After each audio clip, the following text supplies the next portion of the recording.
인과응보란 말이 있습니다. 그리고 비슷한 말로 사필규정이란 말도 있어요. 무슨 말인가? 반드시 심는 대로 거둔다는 말입니다. 인생을 50 넘어 60 지난 사람들은 인과응보, 사필규정이란 뜻을 머리로 아는 게 아니고 아마 체험하고 알고 있을 겁니다. 어떤 일이든 반드시 대가는 치르게 돼 있다는 말입니다. 명심보감에도 그런 말이 있는 걸 보고 깜짝 놀랐어요. 악이 그릇에 가득 차면 하늘은 반드시 이것을 깨뜨린다. 마치 노아 홍수에 하나님의 심판을 알고 쓴 글 같아요. 악이 그릇에 가득 차면 하늘은 반드시 이걸 깨뜨린다. 하나님의 심판을 믿든 안 믿든 사람들 머릿속에 하나님의 심판을 어느 정도 생각하고 있습니다. 성경을 아는 사람들은 죄에 대해서, 징벌에 대해서 이렇게 말합니다. 한 청교도 신학자가 한 말을 읽어봤는데 죄는 우리의 관점에서 판단된 것이 아니고 하나님의 법에 의해서 판단된다. 다시 한번 말씀드릴게요. 죄는 우리 인간의 관점에서 판단되는 것이 아니고 하나님의 관점에서 판단된다. 물론 성경에 있는 말씀이에요. 죄는 인간의 관점에서 왈가왈부할 문제가 아니라는 거예요. 사람들이 하는 얘기를 한번 들어볼까요? 죄에 대해서 이렇게 말합니다. 목사님, 나는 저 인간에 비하면 내 죄는 죄도 아니에요. 죄는 인간의 관점에서 판단되는 것이 아닙니다. 죄는 하나님이 판단하실 문제예요. 로마서 2장에 있는 말씀입니다. 무릇 율법 없이 범죄한 자는 또한 율법 없이 망하고 무릇 율법이 있고 범죄한 자는 율법으로 말미암아 심판을 받으리라. 심판하시는 이는 하나님이세요.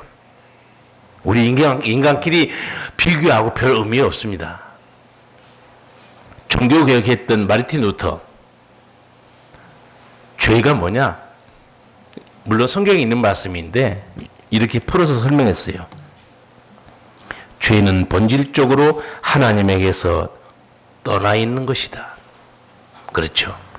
하나님의 생명에서 떠나 있는 것이 죄라는 거예요. 에베소 4장에 이 말이 있습니다. 생명이신 하나님에서 떠나 있으면 그 생명이 어떻게 되겠습니까? 당연히 죽는 거죠. 예수님이 그거를 포도나무 비유해서 쉽게 설명했습니다. 가지가 포도나무에서 잘라지면 그 다음에 어떻게 됩니까? 말라지나니 죽습니다. 인간이 죄의 상태가 어떤 상태냐 쉽게 말해준 거예요. 죄는 법을 어기는 거죠. 그건 개념적인 설명이고 실상은 어떠냐? 너 생명이 죽어 있다 그 말이에요. 우리는 이 말씀을 볼 때 개념적인 이해도 중요하지만 그게 실상으로 무엇을 의미하는가 잘 알아야 됩니다. 모든 일은 대가를 치르게 돼 있어요. 질병도 반드시 대가를 치릅니다. 아무나 병 걸린 것도 아니에요. 죄도 반드시 대가를 치르게 돼 있어요. 제가 지금 목소리가 좀 안 좋은데 엊그제 새벽에 일어났더니 너무 목이 아픈 거예요. 설교를 못 할 것 같아요. 그래서 목을 붙들고 주야 막 기도했더니 조금 수그러지는 거예요. 하나님도 부려먹으려고 어떻게 해야 되겠어요? 그것 좀 고쳐주셔야지. 왜 갑자기 목이 아픈 거 했더니 엊그제 병원에 갔다 왔거든요. 그래서 생각하기에 병 고치러 병원에 갔는데 병원에서 병을 옮아온 것 같아요. 아침에 일어나서 통증이 좀 있길래 보건소에 찾아갔어요. 보건소장이 목사님 스트레스를 받고 과로하면 면역성이 떨어져서 감기 걸립니다. 그래서 약을 받고 나오는데 한마디 더 해요. 그 보건성이 했던 말이 내 머리에 계속 안 떠나는 거예요. 뭐라고 했냐면, 목사님, 바보들은 암에 안 걸린대요. 아무 스트레스도 받지 않은데요. 믿거나 말거나 그런 말이 있대요. 일리가 있습니까? 스트레스 반드시 대가 치릅니다. 근데 바보들은 어떻습니까? 열 받지 않아요. 우리는, 저도 이제 직장 다니면서 내 선임자가 열 받아가지고 나중에 정신과까지 가더라고요. 너무 스트레스 받아가지고 그 위에 과장한테 정신과 약을 먹기 시작했어요. 뭘 바늘로 머리를 찌른 것 같다는 거예요. 제가 우스갯소리를 그랬어요. 선배님, 열을 주는, 스트레스를 주면 왜 받냐고. 그냥 되돌려 버리면 되지. 그게 뭐 좋은 거라고 받으세요. 집에서, 교회에서 누가 스트레스 받게 하잖아요? 조용히 되돌려 보세요. 받지 마시고 쓱 밀어버리세요. 우스갯소리 같지만 진리입니다. 여러분, 혹시 앞으로 더 100살까지 살고 싶은 사람 우리 교회에 있는 걸 내가 알고 있어요. 목사님, 나는 100살까지 살 거예요. 그러더라고요. 그러시려면 어떻게 사셔야 되겠어요? 바보로 사세요. 바보는 스트레스 안 받습니다. 지금 암에 한 명이, 두 명이 있는데 그 사람 100살까지 갈 것 같아요. 예. 스트레스, 과로, 그렇죠. 대가를 치르게 돼 있어요. 우리나라 식습관이 사람들이 바뀌면서 많이 발생한 암 중에 하나가 대장암인데, 대장암 센터에 계신 의사 선생님이 간단한 글을 올렸는데, 이거 무섭더라고요. 인스턴트 한 끼가 대수냐? 10년 후 당신에게 대장암으로 되돌아올 수 있다. 가슴이 철렁하는 거예요. 인스턴트 식품 한 끼가 대수냐? 계속 먹어보라는 거예요. 10년 후에 대장암으로 당신을 찾아올 수 있다는 거예요. 굉장히 무서운 거예요. 아무 생각 없이 먹어서는 안 되는구나. 반드시 대가를 치르게 돼 있습니다. 그래서 채소를 많이 드세요. 뭐 과일 많이 드세요. 말씀하잖아요. 몸은 정직합니다. 여러분이 몸을 잘 관리하시면 몸은 건강할 거고, 과로와 스트레스와 기름진 것과 특히 밤 7시 이후에 어마어마하게 맛있게 기름지게 드시면 어떻게 되겠습니까? 공포의 뱃살을 부여잡고 이리 써주고 저리 써주고 그럴 거예요. 관리가 중요합니다. 오늘 지혜자 솔로몬이 악한 일이든 선한 일이든 반드시 그 대가를 치른다. 명심하라. 제가 잠언을 한 절밖에 안 읽은 이유가, 잠언은 굉장히 농축된 진리가 들어있습니다. 두 절 내가 읽으려다가 이 안에 너무 많은 말씀이 있기 때문에 한 절만 읽은 거예요. 같이 한번 읽겠습니다. 재앙은 죄인을 따르고 선한 보응은 의인에게 이르느니라. 아멘. 첫 번째 말씀 먼저 보겠습니다. 재앙은 죄인을 따르고, 잘 생각해야 됩니다. 재앙은 재수가 없어서 닥치는 게 아니에요. 그게 하나님의 손길을 모르는 사람들 하는 얘기입니다. 우환이나 고통이 우연히 닥치는 게 절대 아닙니다. 죄인에게 닥칩니다. 재앙은 죄인을 따라가는 거예요. 그렇게 법칙을 세우신 분이 누구냐? 하나님이세요. 우리는 재앙이 죄인을 뒤따르는 역사 성경에서 수없이 봅니다. 아니, 뉴스에도 수없이 봐요. 재앙이 누굴 뒤따르고 있는가? 죄인을 뒤따르고 있습니다. 여러분 성경 한번 보세요. 성경 펴자마자 바로 창세기 3장에서 그 사건을 볼 수 있어요. 아담, 하나님의 형상과 모양으로 얼마나 존귀하고 거룩하게 지음받았습니까? 그리고 가장 풍요로운 에덴 동산, 정말 아무것도 부작용 없는 최고의 그 은총의 삶의 현장에 터전에서 사는 사람이 아담이에요.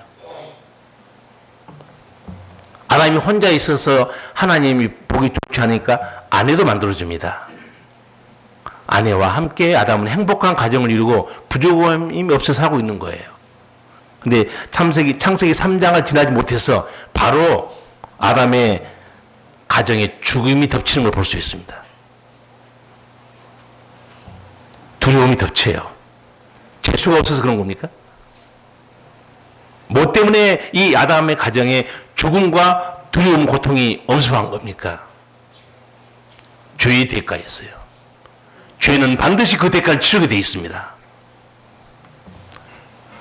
범죄한 후에 아담과 하와에게 따라온 게 뭐였느냐? 두려움이었어요.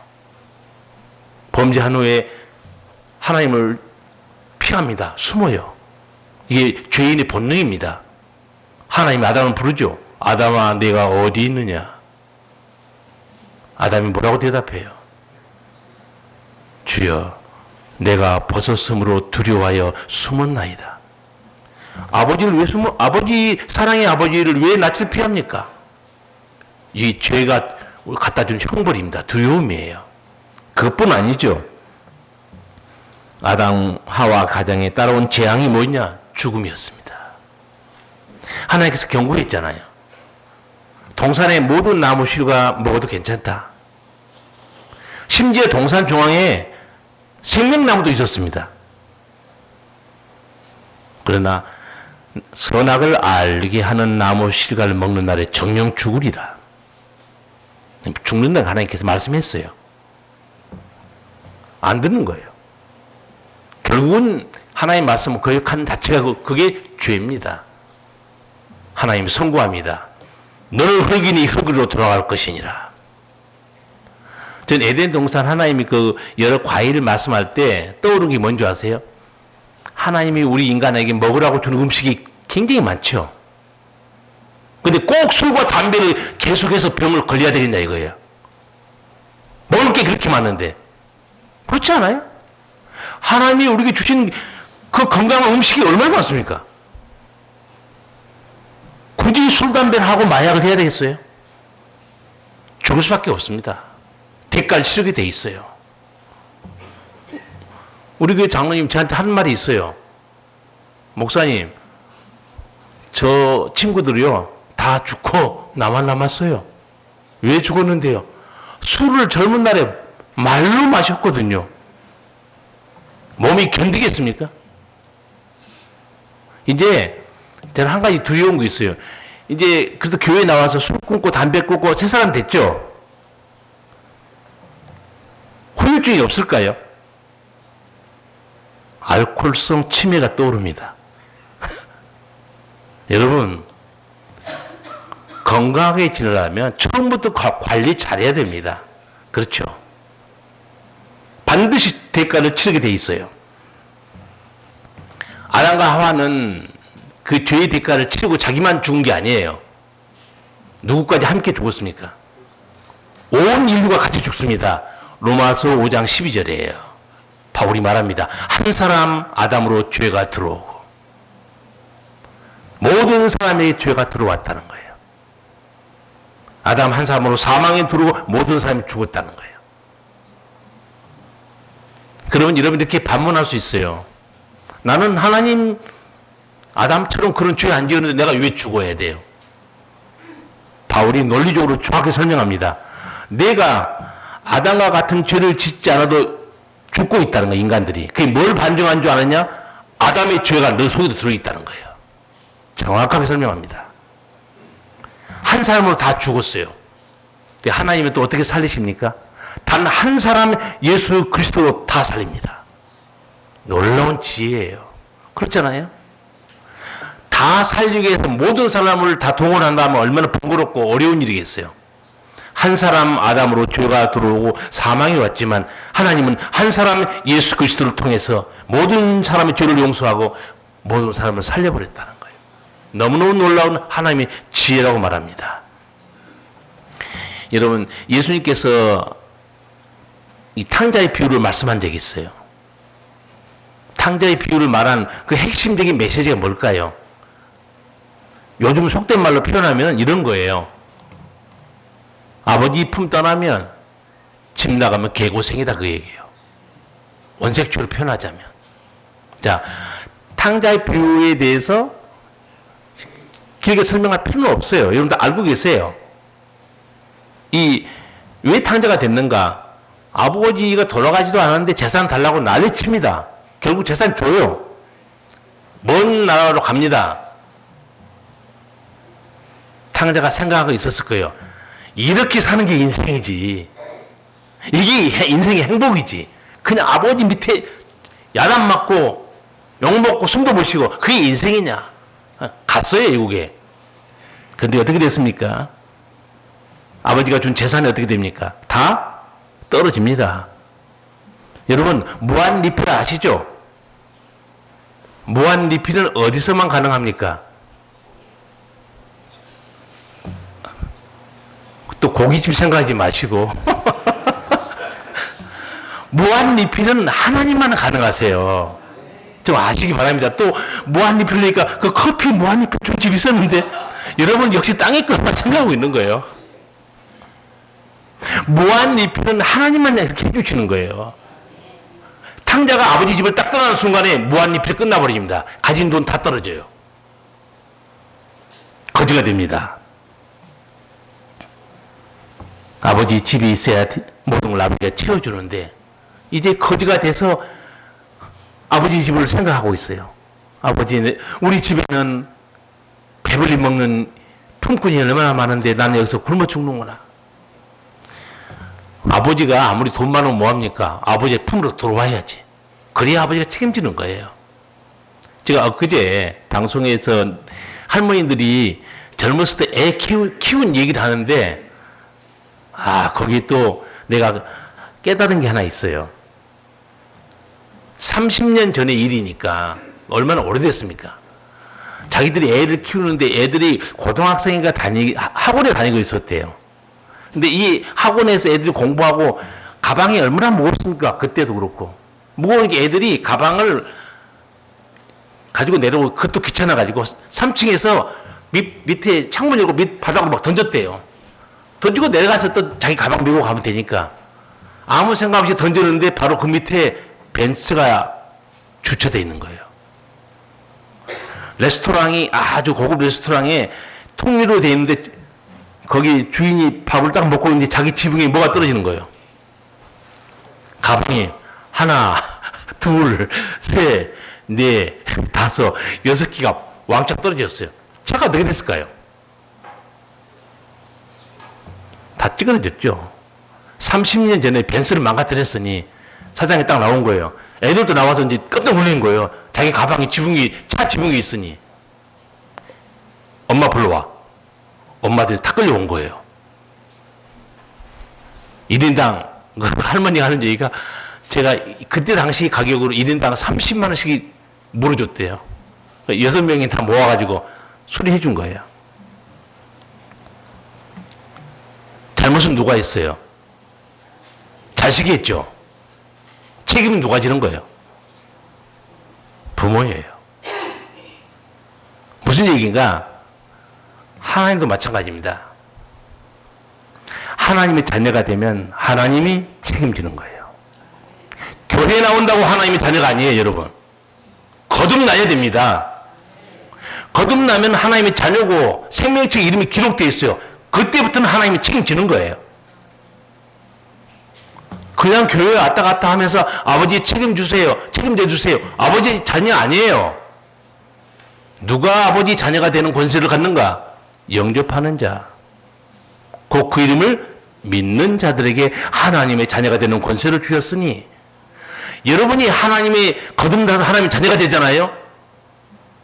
죽을 때까지 걱정하지 마세요. 죽든지 어떻게 되든지 책임은 하나님이 집니다.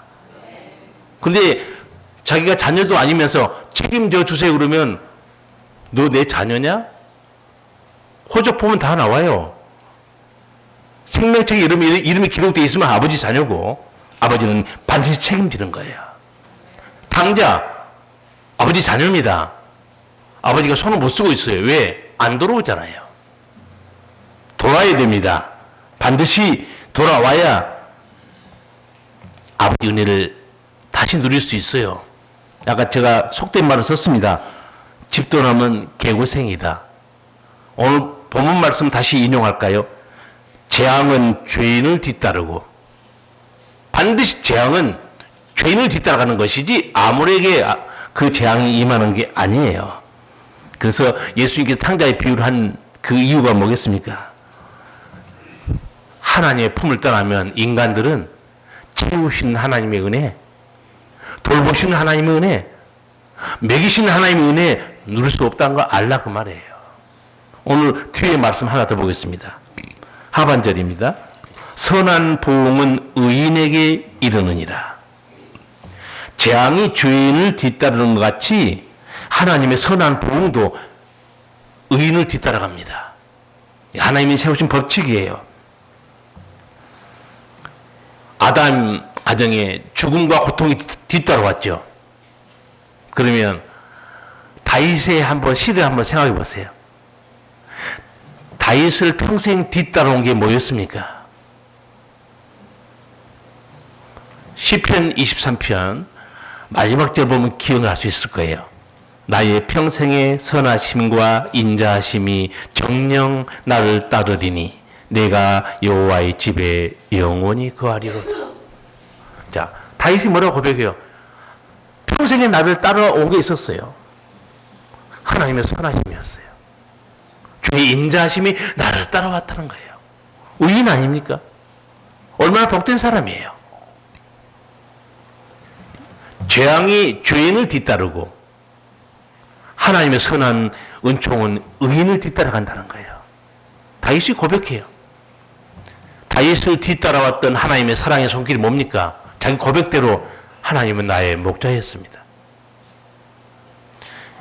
여러분 열왕기상하, 사무엘상하 보시면 다윗의 일대기가 나와 있고 요새 새벽기도일 지나가고 있는데 다윗이 잘못하면서 사고 치거나 문제가 생겨요. 하나님이 다 뒤수습해 줍니다. 저는 다 보여요. 야, 다윗이 잘못하고 어려움 당할 때 하나님이 놀라운 손길로 다 뒤수습해 주는 거예요. 왜 하나님은 이렇게 다윗을 사랑하고 챙겨줬는가? 다윗 하기 나름이에요. 다윗이 어떻겠습니까? 나의 힘이 되신 여호와여 내가 주를 사랑합니다. 하나님을 사랑한 사람이었어요. 그러니까 사망의 음침한 골짜기 지나갈 때 주의 막대기로 지팡이로 지켜주는 거예요. 다윗이 얼마나 부러운 사람입니까? 그리고 항상 하나님의 은총을 기억하면서 자기 자신에게 늘 이렇게 말했어요. 내 영혼아 여호와를 송축하라. 내 속에 있는 것들아 다 그 성호를 송축하라. 내 영혼아 여호와를 송축하며 그 모든 은택을 잊지 말지어다. 하나님이 내게 베푸신 은혜 잊지 말라는 거예요. 자기가 자기에게 계속 말하고 있는 겁니다. 자기 믿음을 지키고 있는 거예요. 하나님을 떠났을 때 어떤 일이 당하게 되는가 너무 잘 알고 있어요. 사람이 죄로 인해서 어떤 대가를 치르는가, 죽음 이후에도 그 대가 치르는 게 누가복음 16장 예수님이 말씀한 거지 나사로와 부자의 비유에 나와 있습니다. 아시겠지만 거지 나사로도 죽었고 부자도 죽습니다. 예수님은 그 사람들의 삶을 길게 얘기하지 않고 죽음 이유를 바로 설명해 줍니다. 제자들에게. 이에 그 거지가 죽어 천사들에게 받들려 아브라함의 품에 들어가고 부자도 죽어 장사됨에 저가 음부에서 고통 중에 눈을 들어 멀리 아브라함과 그의 품에 있는 나사로를 보고 불러 가로되 아버지 아브라함이여 나를 긍휼히 여기사 나사로를 보내어 그 손가락 끝에 물을 찍어 내 혀를 서늘하게 하소서. 내가 이 불꽃 가운데서 고통을 당하고 있나이다. 먼저 거지 나사로에 대한 예수님이 말씀합니다. 저가 죽어서 천사들에게 받들려 아브라함 품에 들어갔다고 해요. 누가 죽으면 그만이라고 그랬어요. 누가 죽으면 그 다음을 어떻게 알 수 있겠냐고 말합니까? 영적으로 무지한 거죠. 그런 사람을 위해서 예수님이 정확히 말해준 겁니다. 죽은 다음에 어떤 일이 벌어지는가 내가 설명해 줄게. 여러분 인간의 지식이요 아무것도 아니에요. 여러분이 하나님보다 영적 지식을 더 많이 알고 있습니까? 교회에 나오면서도 교만한 사람들이 있어요. 자기 생각을 더 믿는다니까요. 예수님은 인간이 아니에요. 육신 입은 하나님이에요. 죽은 이후까지 다 설명해 줍니다. 나사로가 죽었는데 어떻게 된 줄 아느냐? 아브라함 품에 들어갔다는 거예요. 그 부자는 어떻게 된 줄 아느냐? 그가 불 속에 떨어졌다는 거예요. 불 속에 떨어진 그 부자가 또 정말 안타깝게도 저 멀리 있는 나사로를 쳐다봅니다. 그거 보여요. 갈 수는 없지만. 그 아브라함에게 부탁하죠. 너무너무 불 가운데 고통스럽게 힘드니까 물 한 방울만 찍어달라고 나사로를 통해서. 여러분, 땅에 살 때는 두 사람이 같이 살았죠. 같은 하늘 아래 같은 땅에서 살았죠. 죽은 다음에는 길이 쫙 갈라집니다. 가는 길이 달라요. 얼마나 무섭습니까? 한 사람은 아브라함 품으로, 한 사람은 지옥불 같은 음부에 떨어집니다. 그 이유를 아브라함이 설명해 줘요. 아브라함이 가로되 예 너는 살았을 때 내 좋은 것을 받았고 나사로는 고난을 받았으니 이것을 기억하라. 이제 저는 여기서 위로를 받고 너는 괴로움을 받느니라. 뭐라고 그래요? 아브라함이 기억하라고 그러죠. 뭘 기억하라는 거예요? 나사로가 어떻게 살았는가 기억하라. 부자 너는 어떻게 살았는가 기억하라는 거예요.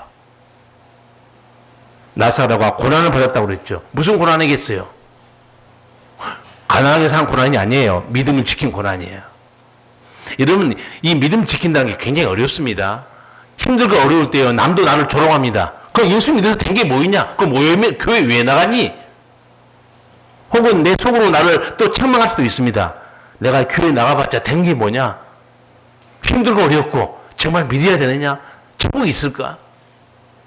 그 모든 마음의 괴로움과 의심과 그런 것들에 대해서 끝까지 말씀 붙들고 믿음으로 나간 거예요. 결국은 아브라함 품에 들어갑니다. 부자는 어떻게 됐습니까? 아브라함 말을 잘 들어보세요. 예, 너는 살았을 때 내 좋은 것을 받았고, 부자로 살았다는 얘기 아닙니다. 내 좋은 걸 받았다는 뜻이 뭐냐면 내가 좋을 대로 살았다 그 말입니다. 너 좋을 대로 살았다는 거예요. 너가 하나님을 찾은 적이 있냐? 죄를 회개한 적이 있냐? 예수 믿고 영생의 길로 간 적이 있냐? 너 좋을 대로 살지 않았냐 이게야. 근데 너가 이제 어떻게 하나님 품에 들어갈 수 있겠냐 이게야. 그 마음에는 구원의 하나님이 없었습니다. 재물과 세상의 즐거움이 자기 삶의 주인이었어요. 하늘의 보화를 쌓는 거 관심도 없습니다. 재물은 얻었으나 하나님을 잃어버린 거예요. 아브라함 말씀이 그겁니다. 너는 내 좋아하는 대로 살았지 않느냐? 여러분, 심는 대로 거둔다는 말씀이 한두 군데 있는 게 아니에요. 갈라디아서 6장 아주 중요한 말씀 하나 읽어드릴게요. 자기의 육체를 위하여 심는 자는 육체로부터 썩어진 것을 거두고 성령을 위하여 심는 자는 성령으로부터 영생을 거두리라. 2019년 달력 정말 한 장 정도 반밖에 안 남았죠. 오늘 또 권사님 기도하면서 2019년 우리가 어떻게 살았는가에 대한 기도를 했어요. 여러분에게 묻겠습니다. 2019년 무엇을 심은 것 같아요? 그리고 여러분이 심고 거둘 열매가 뭐 같습니까? 육신의 것을 심었으면 육신의 것을 거두게 될 거예요. 신령한 것을 심었으면 신령한 것을 거두게 될 겁니다. 10년대로 거둔다는 거예요. 예수님께서 너희가 믿음 지키기 위해서 욕도 먹고 핍박도 당하고 스스로도 힘들고 살았는데 그때 예수님이 하신 말씀이 있어요. 제가 여러분에게 숙제 내준 말씀이에요. 집에 써놓으라고. 마태복음 5장 11절 말씀이에요. 나를 인하여 너희를 욕하고 핍박하고 거짓으로 너희를 거스리며 악한 말을 할 때 너희에게 복이 있나니. 기뻐하고 즐거워하라. 하늘의 상이 크다는 거예요. 재앙이 죄인을 뒤따른 것처럼요, 하늘의 은총도 믿음을 지키고 주를 위해 헌신하는 사람을 하나님의 은총이 뒤따라갑니다. 기억할 필요가 있어요. 죄는 반드시 삶의 고통, 죽음, 지옥의 형벌로 대가를 치르게 합니다. 여러분, 요한계시록 7장 보시면 천국에 대한 모습이 잠깐 나와요. 사도 요한이 환상 보는데 각 나라, 백성, 민족에서 셀 수 없는 사람들이 하나님 보좌 앞에 찬양한 거에 나와요. 근데 그 장면에서 그 환상을 지금 누가 보고 있냐? 사도 요한이 보고 있습니다. 예수님 보여준 환상이에요. 보고 있는데 그 환상 중에 장로 한 명이 와서 묻습니다. 사실 그 장로는 교회 장로가 아니고 천사장급입니다. 천사장이 환상을 보고 있는 세례 요한과 대화를 합니다. 이 사람들이 누군지 아느냐 물어봐요. 그러니까 제가 이 사람들을, 이 세계 각 나라에서 천국에 온 사람들이 누군지 제가 어떻게 알겠습니까? 천사장이 설명해 줍니다. 이 사람들은 어린 양의 피로 씻어 희게 된 자들이니라 알려져요. 천국에 누가 들어온 겁니까? 어린 양의 피에 희게 씻어 들어온 사람들이란 거예요. 어린 양의 피가 누굽니까? 예수님이 보혈이죠. 예수님의 보혈로 죄 씻음 받는다는 게 무슨 말이에요? 내 죄를 회개하는 겁니다. 예수님 내 죄를 다 용서해 주시는 거예요. 이런 큰 은총이 세상에 어디 있습니까? 그래서 여러분, 심는 대로 거둡니다. 명심해야 됩니다. 제가 아까 건강에 대한 문제도 말씀드렸지만, 건강 여러분이 관리하는 대로 달라지는 거고, 영적인 세계도 여러분이 관리하는 대로 달라지는 거예요. 주님을 위해 십자가를 지고 수고했던 여러분들, 예수님이 하신 말씀이 있어요. 내가 각 사람에게 줄 상이 있다. 일한 대로 갚아줄 것이다 그래요. 절대 공짜가 없습니다. 재앙은 죄인을 뒤따릅니다. 주님의 선한 은총은 의인을 뒤따르고 있어요. 의인이 누군가? 주님을 사랑하고 죄 용서받고 하나님의 자녀가 되어서 아버지 일에 수고하고 희생한 사람들입니다. 반드시 하나님이 갚아주신다는 말씀하고 있어요. 오늘 여러분이 이제 마지막 연말을 보내시면서 내가 2019년 동안 육신을 위해 심었냐, 신령한 일을 위해 심은 것이냐 돌아보시고, 2020년 얼마 남지도 않았어요. 내가 하나님의 새로운 또 생명을 주시면 2020년에 신령한 것을 뿌리고 거룩한 열매를 맺어서 주 앞에 뭐 한 가지라도, 주여 내가 이것을 거뒀습니다, 칭찬받는 믿음의 삶이 되기 바랍니다. 기도하시겠습니다. 살아계신 우리 아버지, 오늘 주께서 우리에게 말씀을 듣게 하셨습니다. 재앙은 죄인을 뒤따르고 선한 보응은 의인에게 이른다. 주님, 우리가 말씀을 통해서 반드시 대가를 치른다는 것을 밝히 저희가 알고 있습니다. 이제 우리가 거룩한 것을 뿌리고 신령한 것을 뿌리고 주의 생명을 뿌려서 하나님 앞에 아름다운 열매, 생명의 열매, 충성된 상급의 열매를 거두는 하늘에 속한 자로 사는 지혜를 허락하여 주시옵소서. 예수님 이름으로 기도하옵나이다. 아멘.